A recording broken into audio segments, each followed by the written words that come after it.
About 2 months ago, my wife expressed concern for our 12-year-old daughter.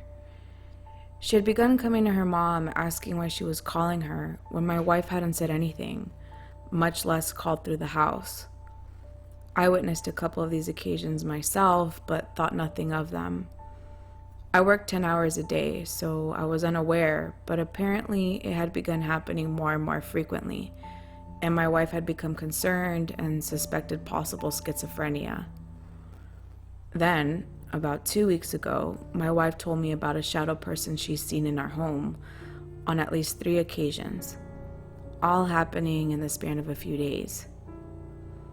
Well, 2 days ago, our daughter came to my wife to tell her about a shadow person she's been seeing for the last few months. She had no previous knowledge about what her mother had been seeing until last night when I asked her about her experiences. Now, for a little history on the family. My daughter is actually my stepdaughter. Her father died in a car accident in August of 2014. His birthday was actually August 17th, so August is very difficult for my wife and her 2 children. We also have an autistic 14-year-old son. Her mother and I have been together for almost 3 years and just got married on the 20th of July. Our daughter, from what I understand, has never expressed emotions very well. She tends to bottle things up and has become very good at pretending to be okay when she's actually very distressed. And it only got worse after the passing of her father when she was 7. Her experiences with the entity have been entirely benevolent, although it seems to follow her. She's seen it in the house, primarily in her bedroom, but she also told us that she saw it once at the B&B where her mother and I got married, which is nearly an hour from where we live. This has been going on for roughly 3 months. All of this, in addition to the bit of research I've done, and my interest in the paranormal in general, have led me to believe that we're dealing with the poltergeist in the very early stages of development. However, my wife has only been seeing the entity for the past couple weeks, and it started on the same night that we and some friends decided to do some impromptu ghost hunting at a local Civil War battleground. She saw it for the first time when we returned home that night. A few nights later, she was lying on the couch and saw it lean over the back of the couch, as if it were checking on her. She's since seen it walking through the kitchen and seemingly down a flight of steps that don't exist. She said it looked like it was walking downstairs through the floor.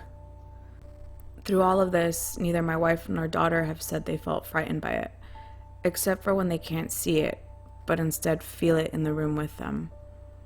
Our daughter wants to believe that it's her father, and it could be, but based on what I know of the paranormal and the circumstances of when and how it's appearing, I find that hypothesis unlikely. In fact, it's because of those reasons I believe it's a poltergeist. But I also find it difficult to believe that there's no correlation between our 3 a.m. battleground ghost hunt and my wife seeing it for the first time that same night.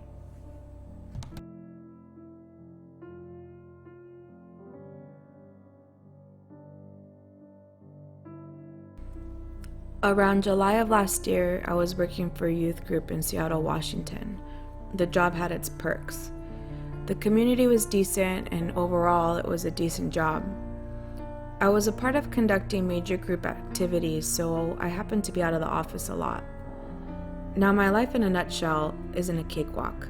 I have had countless encounters with paranormal and otherworldly phenomena before, but this one was probably the most explicit experience I have had. I had helped plan a major hike on an abandoned asylum known as Northwest State Hospital, just outside of Maryville, Washington. I was brought to help conduct the hike.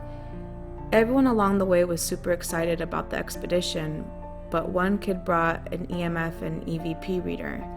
He wanted to see if the rumors of it being haunted were true, and boy, they were. Instantly after turning it on, we had communication, and afterward a chill went down my spine, because knowing my past, I wasn't surprised to find they had a keen interest in me. After a quick Q&A, we headed back to eat lunch. but I wanted to take a few videos, so I went around taking some cam footage on my cell phone. Something felt off immediately after my departure from the main group, but I kept walking, knowing the risk. I entered what appeared to be an old butcher house. There were some leather ovens abandoned and rusted with time. The building was caved in and the whole structure was dilapidated.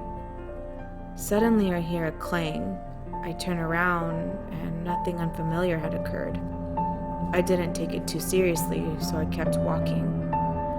By this point, my phone had died and the videos I had taken were mediocre at best. Nothing to write home about. But suddenly I lost the path. I had been walking on a man-made dirt path for a while, and now I linger in a grass as high as my thigh. As me being 6'1", it wasn't short. I had been through worse hikes though, but then something touched my leg. It felt like a hand. I jump and start running for the nearest possible opening, yet the grass got taller and taller. It eventually got taller than my head. I eventually feel my way to a barbed wire fence, climbed through, and I stopped to catch my breath. I looked back to see if anything was following me, but what I found instead was the man-made path. I had been walking on it the entire time. I decided to follow the path back, and once I did, acted like everything was okay. Later, the young man who brought the device asked me what happened when I went by myself. I said nothing really, but he said to me something I'll never forget. He told me that the ghost we had talked to before had told him I was in danger.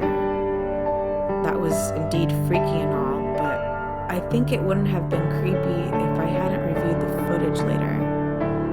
In the old butcher house, after turning around, for literally 2 frames, a hooded shadow figure could be seen in the opposite side of the building.